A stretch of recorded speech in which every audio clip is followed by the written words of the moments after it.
ना कर दो। आ जाओ लकड़ा मिल लकड़ा साइड पे आ जाओ लकड़े लेने के लिए आ जाओ ऐसे लेके आना उधर नहीं बीता यहाँ पर लकड़ा लेना है आपको लकड़ा लेना है कितने का 100 रुपए का 20 रुपए का 30 रुपए का बोलना कितने रुपए का ये भी मसाला भी खाते हो तुम बोलो कितने का लाना है बोलो वो अंदर लेवा है लाइन में कारे पूरा ऐसे 600 रुपए का ये 600 रुपए हम फिर पिसाएंगे फिर भी लगा बच्चे ना बोलो लकड़ा ये वाला लकड़ा ये वाला नहीं मिल सकता आ तो याबा काटा के लागला नहीं यार ये वाला हाँ ये वाला मिल सकता है तुम जाओ चंदू भाई लेके जा रहे हो 300 रुपए का आधा ही आएगा रमन खाली बदल हो गया आएगा तुमको ये मिलेगा ये ले जाओ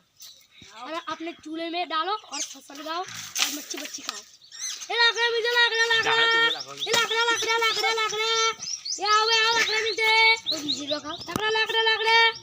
ए भाई ये इधर आओ बोलो लाकड़ा लेके वो का है लाकड़ा तो घेर में ला घेर इतने का है अब आदमी बोल ले चूरमा डाल दिया फर्क गया मच्छी खाई है तुमने ना क्यों नहीं खाई मैं तो मच्छी नहीं खाई इंडा खाए तो चले जाओ तुमने मच्छी खाई है नहीं इंडा खाई है तो तुम मेरे पास आओ तुम मेरे साथ व्यापार करोगे अब तुम यहाँ रुको हम आएंगे दूसरी बार